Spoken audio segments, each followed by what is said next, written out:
얼마 전에 참 재미있게 본 책이 있습니다. 바로 이 책입니다. 영상을 통해서도 지금 보고 계시겠지만 제목이 잡초들의 전략이라는 책입니다. 어떻게 제목부터 좀 흥미롭지 않습니까? 읽어봐야 되겠다라는 생각이 불뜻 드시지 않습니까? 저는 제목을 보고 너무 재미있을 것 같다 생각이 들어서 쉽게 책을 보았습니다. 한 200페이지 정도 되는 책이고 중요한 것은 중간에 사파도 굉장히 많이 있습니다. 쉽게 읽을 수 있는 그런 책입니다. 이 책의 부제가 이렇습니다. 부제가 있는데요. 조용하고 끈질기게 살아남은 잡초들의 전략이라는 것입니다. 어떻게 여러분 제목과 부제를 보니 대충 어떤 내용이 있을지 대충 상상이 되실 것이라고 생각이 되어집니다. 사실 여러분 이 잡초라고 하면 우리에게는 부정적인 인식이 많이 있습니다. 쓸모없는 것, 쓸모없는 풀, 농사에 방해가 되는 풀, 뽑아도 어디서 생겨나는지 모르는 그런 쓸모없는 풀 정도가 잡초라고 우리는 생각을 하고 있습니다. 실제로 잡초는 농사에 방해가 되어서 뽑아버리기도 하고 이 잡초를 제거하기 위한 농약이 제초제라고 하지 않습니까? 제초제가 여러 종류가 있을 정도로 이 잡초는 농사에 방해가 되기도 합니다. 그런데도 잡초는 없어지지가 않습니다. 농사를 지어보신 분들께서는 아시겠지만 뽑아도 어디서 그렇게 나는지 잡초는 계속 올라옵니다. 아주 끈질깁니다. 그래서 잡초 같다라는 말을 할 때는 부정적 이미지가 있기도 하지만 많은 경우에는 척박한 환경 가운데서도 상황 가운데서도 아주 끈질기게 살아남는다. 끈질기다, 견디다라는 의미로 잡초 같다라는 말을 우리는 쓰곤 하기도 합니다. 그런데 여러분 사실 우리 기독교야말로 정말 잡초 같은 종교라고 말할 수가 있을 것입니다. 여러분 초대교회 얼마나 많은 박해와 핍박이 있었습니까? 많은 국가 권력으로부터 박해를 받아왔고 핍박을 받았습니다. 복음을 위해서 수많은 사람들이 헌신을 했었습니다. 때로는 순교의 피까지 흘려가며 복음을 전했고 교회를 세웠습니다. 그런 교회를 세상의 권력들은 사람들을 무너뜨렸지만 그럼에도 불구하고 교회는 기독교는 잡초처럼 퍼져 나갔던 것입니다. 공중권세 잡은 악한 무리들은 어떻게든 교회와 복음을 박멸하고자 하였습니다. 우리 기독교 신앙과 교회를 잡초처럼 생각하며 제거하고자 하였다라는 것입니다. 힘과 권력을 이용해서 교회와 성도들을 탄압했었습니다.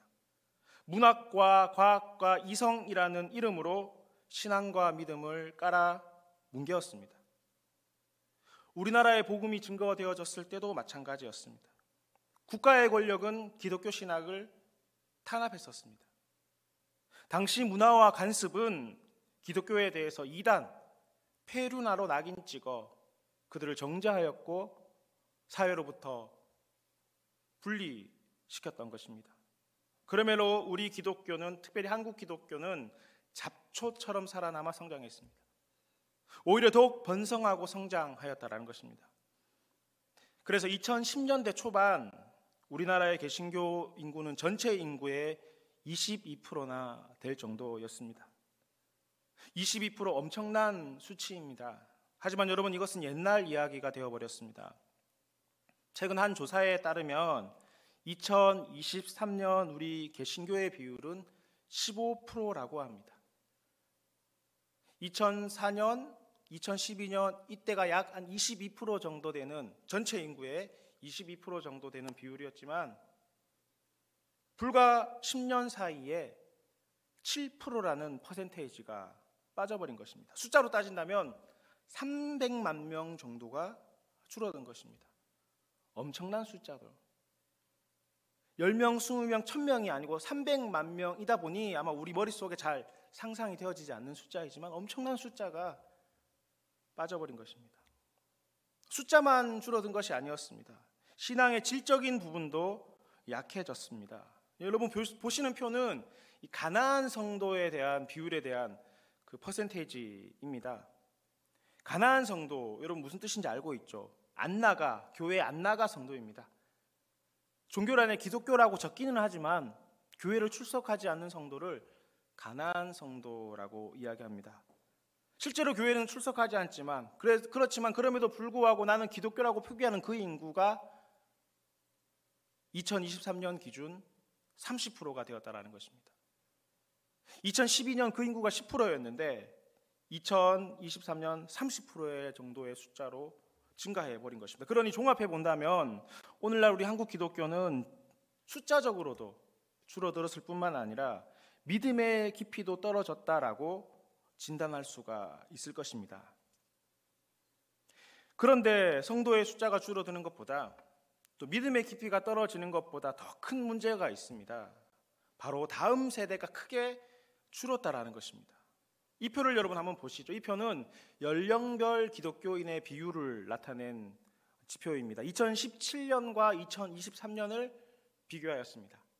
잘 보이실지 모르시겠지만 60대 이상은 2017년 30% 정도의 숫자가 우리 기독교 인구였는데 교인들 가운데 한 30% 정도가 60대 이상이었지만 2023년 이 비율은 52%로 증가했습니다. 하지만 20대와 30대와 40대를 주목해서 보시기를 원합니다. 40대 같은 경우는 19%에서 14%, 30대 같은 경우는 17%에서 9%, 특별히 20대 같은 경우는 17%에서 6%로 크게 줄어들었습니다. 그리고 이 수치에는 교회를 출석하지 않고 있는 가나안 성도들까지 포함된 수치이니 실제로 예배에 나오는 40대, 30대, 20대의 숫자는 훨씬 더 처참할 것입니다. 또한 여기에 포함되어 있는 이 가정에 포함되어 있는 이 30대, 40대 자녀들, 교회 학교 학생들 아니겠습니까? 부모 세대가 줄었으니 부모가 나오지 않으니 교회 학교는 더 말할 거리도 없습니다. 훨씬 더 큰 폭으로 교회 학교의 숫자는 줄었다라는 것입니다. 여러분, 이런 추세로 간다면, 이 추세를 멈추지 못한다면, 이 상황을 막지 못한다면 이젠 가족이 교회에 나오는 모습을 보기 힘들게 될 것입니다. 실제로 오늘 우리 한국 교회에 그런 모습들이 점점 증가하고 있습니다. 불과 몇 년 전에만 해도 가족이 함께 교회에 나오는 것이 당연스러웠지만 이제는 가족이 함께 교회에 나오는 모습을 보는 시기가 그 모습을 보는 것이 참 어렵게 되었다는 것입니다. 또한 믿는 가정에서 태어나는 자녀들도 계속해서 줄어갈 것입니다. 태어나 보니 모태신앙이어서 부모님을 따라 교회에 다니는 자녀들의 숫자가 예전에는 많이 있었지만 이제는 그 숫자마저 줄어든다는 것입니다. 그래서 혹 초등학생이, 혹 중고등학생이, 혹 대학생이 교회를 다니고 신앙생활을 한다 할지라도 누군가의 지지나 지원 없이 다녀야 되는 것입니다. 신앙의 일대가 되어서 누구의 지지나 지원 없이 혼자서 어렵게 신앙생활을 해야 되는 경우가 오늘 우리 사회의 현실이라고 말할 수가 있다는 것입니다. 실제로 여러분, 선교학자들은 우리나라 청소년 복음화율을 3.8% 정도라고 합니다. 3.8%라는 수치는 미전도 종족, 그러니까 복음을 전해야 되는, 선교사가 그곳에 파송이 되어 복음을 증거해야 되는 그런 지역과 같다라는 이야기를 하고 있습니다. 사랑하는 교회 여러분, 이건 여러분 실제 상황입니다. 어떤 이슬람 국가, 어떤 저 멀리 아프리카에 있는 미전도 종족에 대한 이야기가 아니라 여러분 오늘 우리의 상황이라는 것입니다. 우리 교회가 괜찮고 우리 가족이 괜찮다고 해서, 혹 지금 내 피부에 와닿지 않는다고 해서 상관없는 일이 아니라는 것입니다. 우리의 문제입니다. 나의 문제입니다. 우리 가정의 문제이고 우리 한국교회, 우리 교회의 문제라는 것입니다.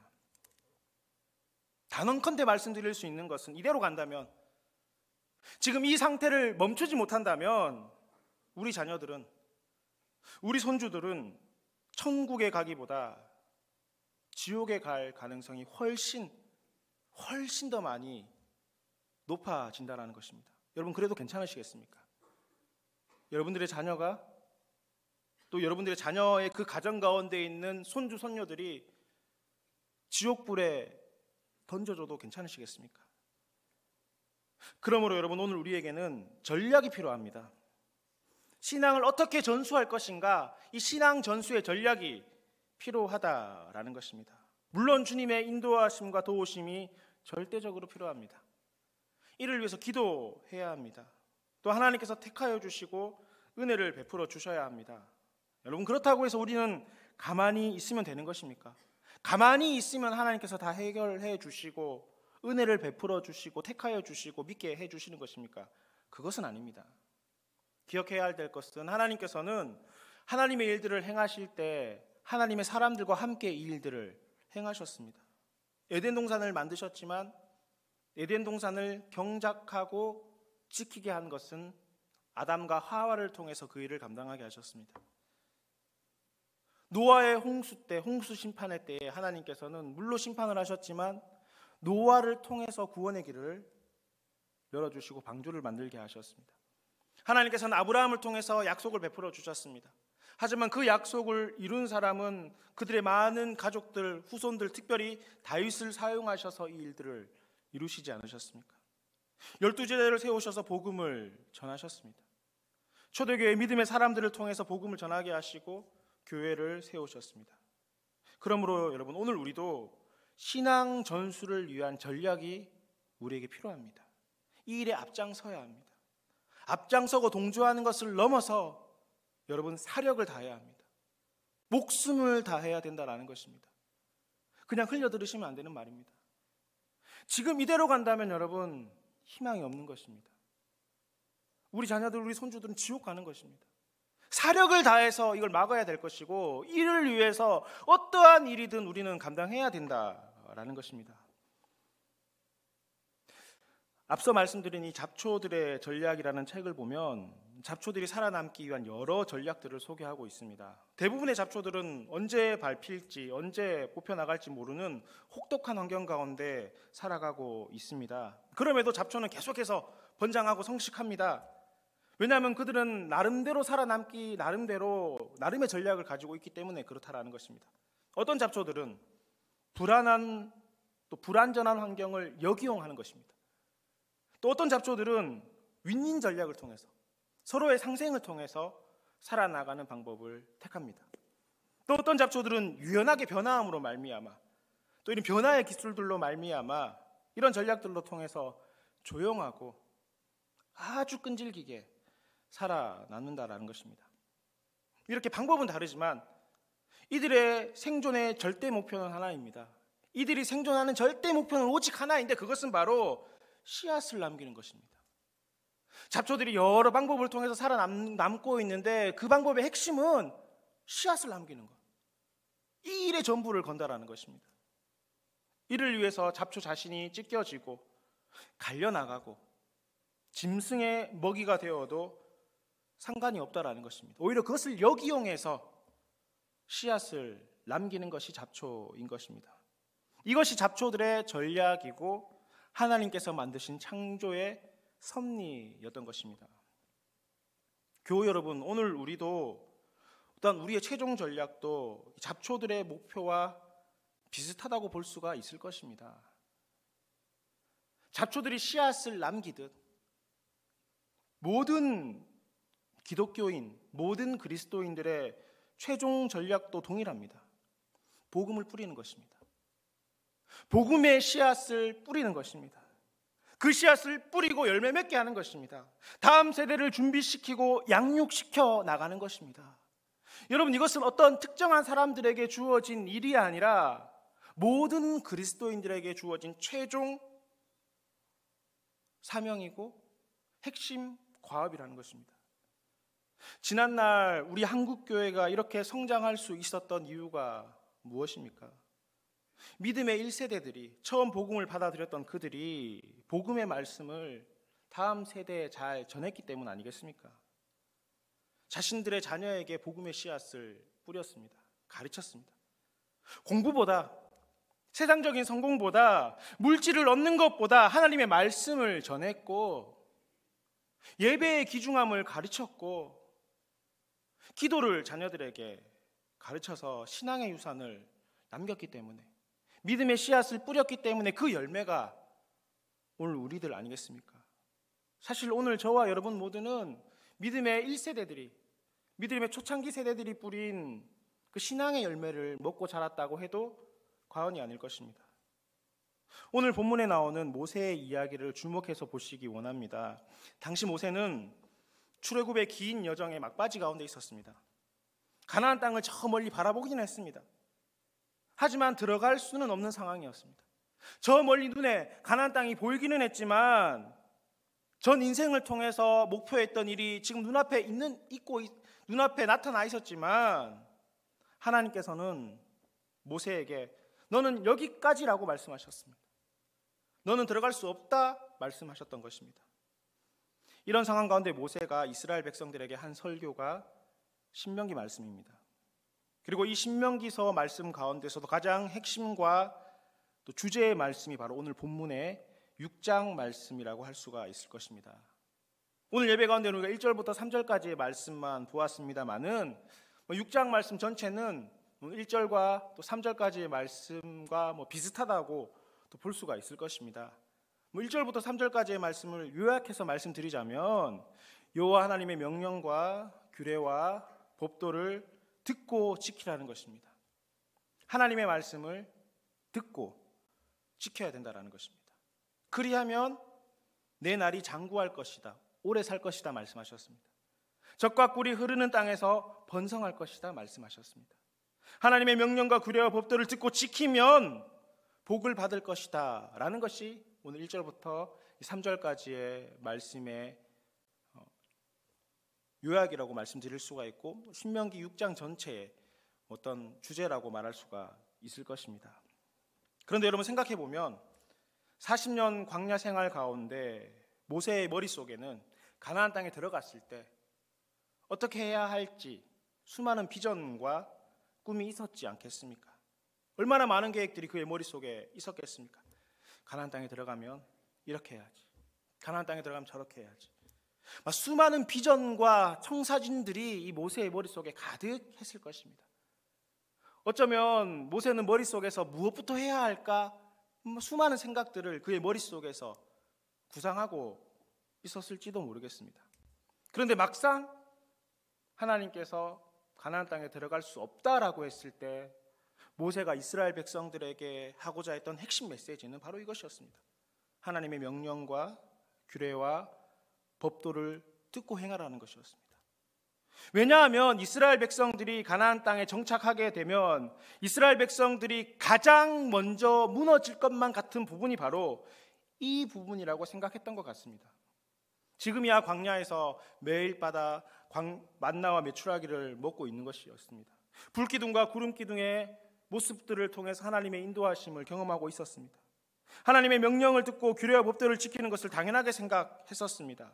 이러한 믿음과 신앙을 내 자녀에게, 자녀들의 자녀에게 전하는 것은 당연한 일이라 생각하고 있지만 가나안 땅에 정착하게 된다면 그 땅에 있던 우상들과 그 땅의 문화와 관습들과 그리고 정착함이 주는 안락함과 평안함 때문에 하나님을 잊어버리는 이 사실을 가장 경계해야 할 일로 모세는 생각했던 것입니다.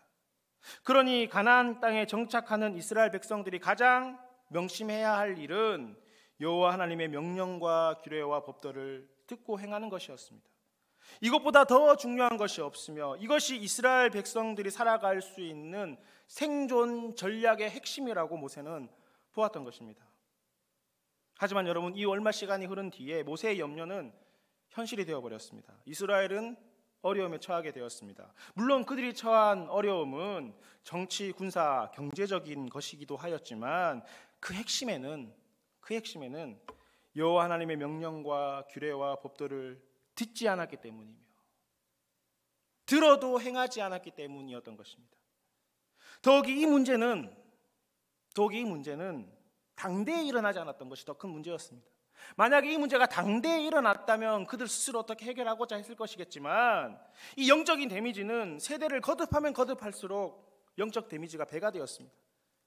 처음에는 하나님으로부터 조금 벗어나서 괜찮은 것처럼 보였습니다.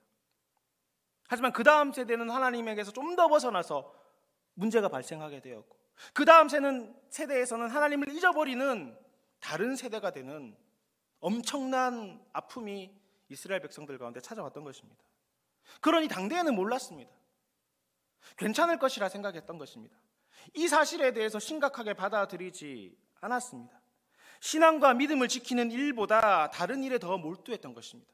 신앙을 전수하는 이 일은 한참 후순위로 밀려나 버렸던 것입니다. 왜냐하면 지금은 괜찮았으니까요. 지금은 아무런 일이 없으니까요. 지금은 내게 문제가 되지 않았으니 이 일은 중요한 일로 생각하지 않고 이 일을 터부시해 버렸던 것입니다.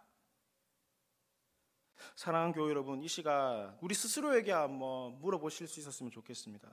여러분, 우리는 이스라엘 백성들과 다르다 자신 있게 말할 수 있습니까? 우리는 이스라엘 백성과 같지 않다 자신 있게 이야기할 수 있느냐 하는 것입니다. 여러분, 여호와의 말씀을 듣고 행하는 이 일에 대해서 매사 최선을 다하고 있습니까? 이 여호와 하나님의 말씀을, 이 신앙을 전수하는 일을 절대적 목표로 삼고 있느냐 하는 것입니다.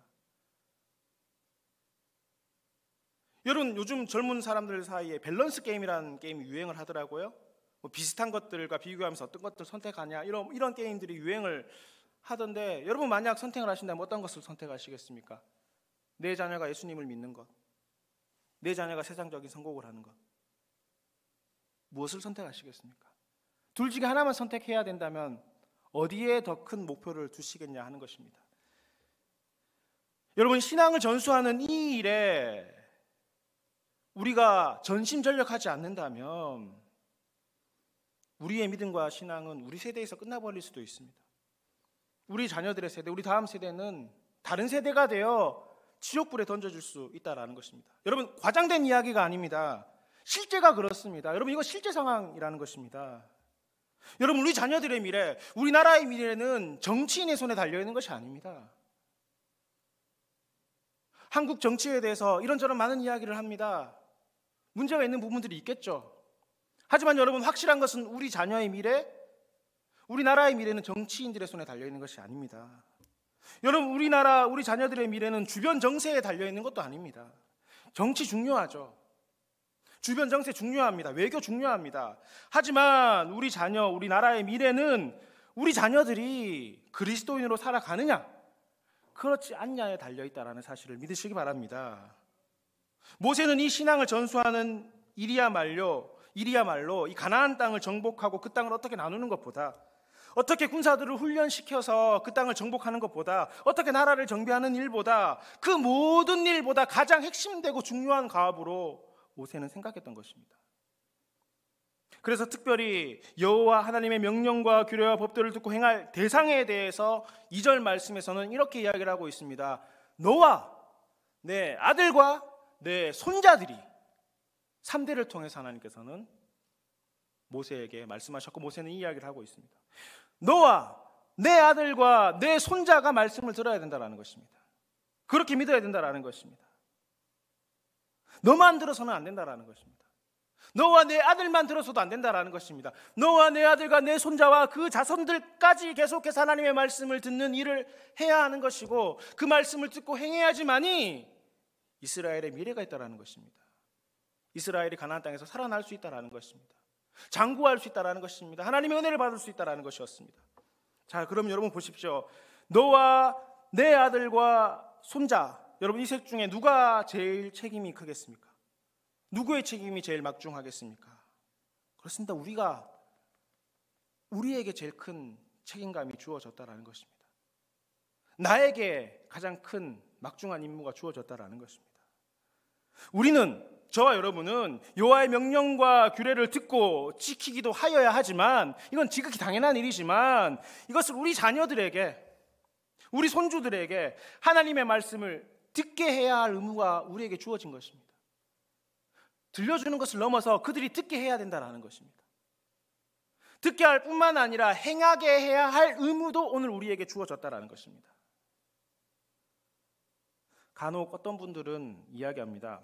신앙은 너무 강압해서는 안 되고 자유롭게 믿어야 하는 것 아닙니까? 라고 이야기합니다. 한 절반 정도는 맞는 이야기인 것 같습니다. 강압한다고 되는 것은 분명히 아니죠. 자, 그렇지만 여러분, 자유롭게 믿게 한다고 해서 그냥 내버려 두면 믿는 것입니까? 그냥 내버려 두는 것이 자유입니까? 그래서 알아서 믿도록 하면 되는 것입니까? 모세의 이야기를 여러분 한번 들어보십시오. 모세는 이야기할 때 너와 내 아들과 내 손자들이 지키게 하기 위한 것이라 말하고 있습니다. 지키도록 하라는 것입니다. 부모인 너희들이 지키도록, 듣도록 하라는 것입니다. 그냥 알아서 믿도록 내버려 두라는 것이 아니라는 것입니다. 또 어떤 분들은 이야기합니다. 이제 애들이 너무 커서 말을 안 듣습니다. 가정을 이루고 살아가는 성인인데 제가 무슨 이야기를 할 수 있겠습니까? 여러분, 그래서 포기하시겠습니까? 나중에 기회가 있을 것이라고 생각하십니까? 나중에 기회가 있을 수도 있겠죠.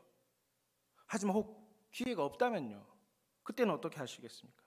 그래서 영원히 믿지 않는다면 이 사태를 누가 책임지겠습니까? 그때 여러분, 그때에는 우리가 세상에 없을 수도 있을 텐데 그때는 여러분 어떻게 하실 것이죠? 누구에게 부탁하시겠습니까? 어떤 통로로 이야기할 수 있느냐 하는 것입니다. 교우 여러분, 다음 세대에게 신앙을 전하는 일에 있어서는 나중에 없습니다. 다음이 없습니다. 지금 할 수 있을 때 전심전력해야 되는 것입니다. 전력 투구를 해야 된다는 것입니다. 목숨을 다해서 이 일에 최선을 다해야 된다라는 것입니다. 자, 그렇다면 지금 우리가 무엇을 해야 하는 것이죠? 어떻게 해야 하는 것입니까? 그것은 내가 먼저 나의 믿음과 신앙을 바르게 세워나가야 할 줄 믿습니다. 내가 먼저 내 믿음을 세워나가야 된다는 것입니다. 내가 먼저 하나님의 말씀을 듣기 위해서 힘써야 되고, 내가 먼저 하나님의 말씀을 듣고 행하는 일에 힘쓰고 그렇게 해야 된다라는 것입니다. 여러분, 그렇잖아요. 나도 잘 못 믿는데, 나도 행하지 못하는데, 나도 믿음으로 살지 못하는데 내 자녀들에게 너희는 믿음으로 살아야 된다, 하나님 말씀을 들어야 된다, 예배 자리에 나가야 된다, 하나님 말씀을 듣고 행해야 된다라고 이야기한다면 자녀들이 잘 듣겠습니까? 안 듣습니다. 씨알도 먹히지 않는다라는 것입니다. 내가 하나님의 말씀을 잘 듣고 내가 하나님의 말씀을 정말 순종하고 행해도 내 자녀들이 내 말을 들을까 말까 한데, 내가 행하지 않는 일, 내가 듣지 않는 이 사실에 대해서 어떻게 자녀들이 믿느냐 하는 것입니다. 아리스토텔레스라는, 여러분 이 철학자에 대한 이름을 한 번쯤 들어보셨을 것입니다. 이 수사학에 대한 이야기를 했는데, 수사학에는 세 가지 요소가 있다라고 이 철학자는 이야기를 합니다. 수사학이라는 게 말을 하는 기술이잖아요. 말을 하는 기술이라는 것은 설득을 하는 기술을 의미하는 거죠. 그러니까 잘 설득하기 위해서는 세 가지 기술이 필요하고 세 가지가 있어야 된다는 것입니다. 세 가지 요소가 필요하다는 것인데, 첫 번째는 로고스가 있어야 된다는 것입니다. 번역하면 이성이라는 단어입니다. 우리 교회에서 쓰이는 용어와는 조금 다르게 쓰입니다. 이성이라는 것입니다. 그러니까 잘 설득하기 위해서는 이성, 논리적이어야 된다는 것이죠. 앞뒤 관계가 잘 맞아야지만이 이 설득이 된다는 것입니다. 두 번째 필요한 것은 파토스라는 것입니다. 번역하면 감성이라는 것입니다. 그러니까 공감이 되어야 된다는 말입니다. 그렇죠. 아무리 옳은 이야기라 할지라도, 논리적으로 맞는 이야기라 할지라도 공감이 되지 않는다면 그 이야기는 그 사람에게 들려지지 않을 것입니다. 논리에 맞고 공감되어야지만이 고개를 끄덕끄덕하고 움직일 수 있게 한다라는 것입니다. 그런데 여러분, 아무리 논리에 맞고 아무리 공감이 되는 이야기라 할지라도 설득이 되지 않거나 듣지 않는 경우가 있습니다. 그런 경우를 우리는 주변에서 종종 자주 봅니다. 오히려 정말 맞는 이야기고 정말 마음을 울리는 이야기임에도 불구하고 오히려 튕겨내기까지 하는 경우들을 우리는 종종 봅니다. 그 이유가 세 번째가 빠져서 그런 것인데, 그 세 번째는 바로 에토스라는 것입니다. 번역하자면 인품, 또 인격, 이런 뜻입니다. 즉 누가 하느냐에 따라서 설득이 되기도 하고 안 되기도 한다라는 것입니다. 같은 말이라 할지라도 어떤 사람이 하느냐에 따라서 감동의 범위가, 감동의 스케일이 달라진다라는 것입니다. 그 예전에 학교를 다닐 때 한 교수님께서 강의를 하시면서, 설교학 교수님이셨는데 그 교수님이 강의를 하시면서 본인이 영락교회에 가셔서 부흥회를 하셨던 이야기를 하셨습니다. 2박 3일 동안 영락교회, 얼마나 큰 교회, 또 좋은 교회입니까? 가서 열심히 말씀을 잘 준비해서 2박 3일 동안 열심히 말씀을 전했답니다. 이 박사님도 열심히 말씀을 전하고 난 다음에 마지막 날 영락교회 원로 목사님이신 함경직 목사님께서 오셔서 강단에 올라오셔서 여러분 반갑습니다, 이 한마디를 했는데 거기 계신 영락교회 모든 성도님들께서 눈물바다가 되고 난리가 났더라는 것입니다. 그래서 목사님이 생각하시, 나는 2박 3일 동안 했는데도, 열심히 했는데도 이밖에 안 되는데 저 목사님 오셔서 한마디만 해도 이렇게 은혜를 받는구나, 이렇게 이야기했던 목사님의 이야기가 생각이 나는데요. 그렇습니다. 누가 하느냐에 따라서, 어떤 인격과 인품을 가지고 어떻게 살아갔던 사람이 하느냐에 따라서 수사학의 힘이, 말의 힘이 달라진다라는 것입니다. 정말 그렇습니다. 여러분, 아무리 옳은 이야기라 할지라도, 정말 필요한 충고라고 할지라도 내가 하지 못하면서 자녀들에게 이야기를 하면은 안 되는 것입니다. 교우 여러분, 오늘 우리에게는 로고스인 하나님의 말씀이 있습니다. 틀림이 없습니다. 논리적입니다. 또 이 로고스의 하나님의 말씀은 모든 사람을 감동시키는 파토스도 이 가운데 있습니다. 그러니 이 주님의 말씀을 우리 자녀들이 듣고 행하도록 하기 위해서 우리가 갖춰야 될 요소가 있다면, 그것은 내가 먼저 하나님의 말씀을 듣고 내가 그 하나님의 말씀대로 행하는 에토스가 필요한 것 아니겠습니까? 이 말씀을 누가 전하느냐가 중요하다는 것입니다. 그 말씀을 전하는 내가 하나님의 말씀 듣기를 힘써야 되고, 이 말씀을 전하는 내가 하나님의 말씀을 행하기 힘쓰는 모습을 보여줘야지만이 이 로고스의 하나님의 말씀이 전해져서 우리 다음 세대가 다른 세대가 아니라 믿음의 세대로 세워질 수 있다라는 것입니다. 그러므로 우리가 해야 하는 신앙 전수의 전략은 내가 말씀을 듣고 내가 말씀대로 행하는 것이며, 이것을 우리 자신들의 자녀들에게, 우리 손주들에게 보여주는 것입니다. 그리고 말하는 것입니다. 그리고 설득하는 것입니다. 그리고 교회로 초청해야 된다라는 것입니다. 간단해 보이지만 매우 어렵습니다. 효과가 없을 것 같지만 엄청난 파급력이 있습니다. 늦을 것 같지만 가장 빠른 길이 바로 이 길입니다. 사랑하는 교회 여러분, 여러분들은 신앙 전수를 위해서 무엇을 하고 계십니까? 여러분들에게는 신앙 전수를 하기 위한 어떤 전략이 있으십니까? 신앙 전수를 하기 위해서 무엇을 준비하고 있으십니까? 시간 한 2분 정도 말씀을 기억하며 우리 자신을 돌아보실 수 있기를 간절히 바랍니다. 여러분, 우리의 자녀, 그 자녀들에 대한 믿음과 신앙생활에 대해서 그동안 어떻게 생각하셨습니까? 언젠간 돌아오겠지라는 막연한 기대감을 가지고 그냥 기다리고 계신 것은 아닙니까? 너무너무 중요하고 사력을 다해야 하는 이 일에 무관심하지는 않았습니까?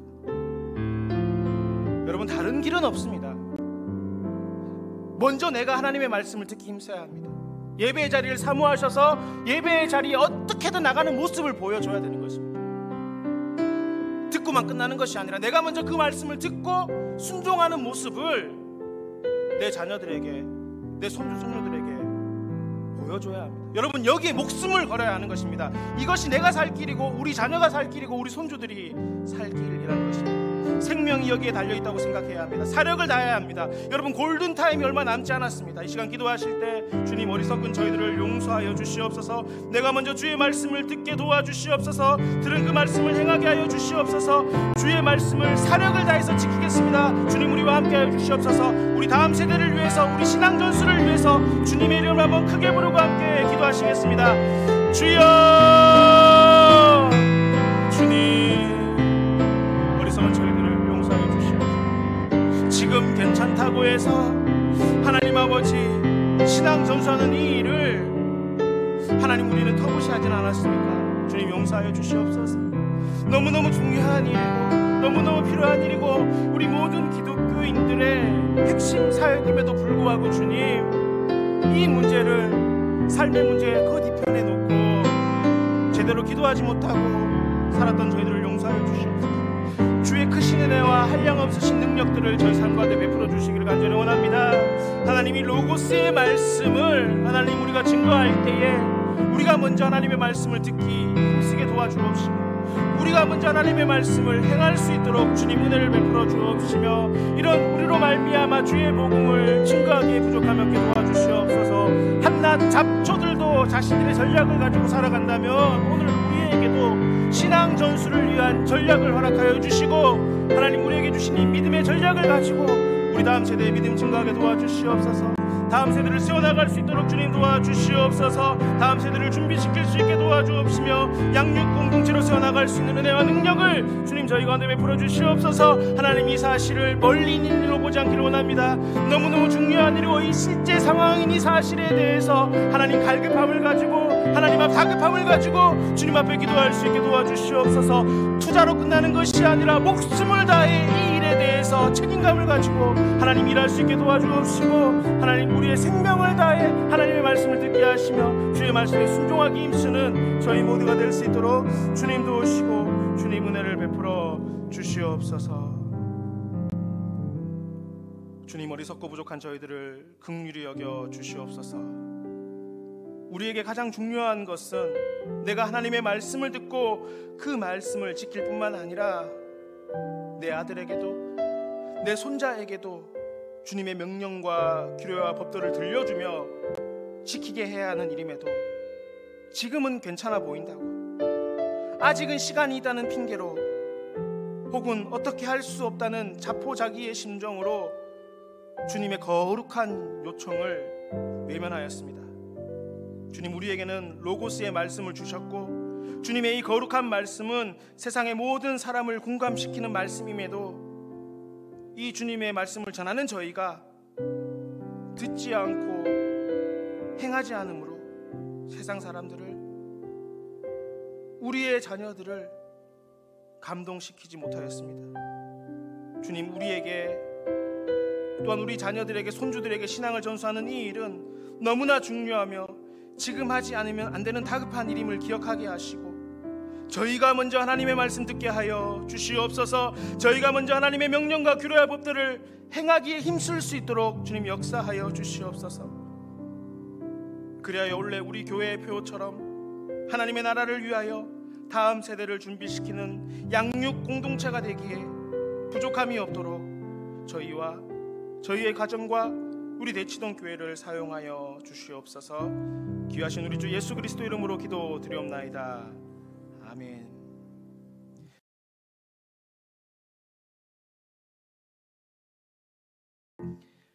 이제는 우리 구주 예수 그리스도의 크신 은혜와 하나님 아버지의 놀라우신 사랑과 성령님의 교통하심이 먼저 말씀을 듣고 순종함으로 다음 세대의 신앙을 전수하는 일에 사력을 다하기 원하는 저희 무리들과 대치동 교회 모든 성도들과 주님의 몸 되신 교회 위에 이제로부터 영원히 함께 계시기를 간절히 축원하옵나이다.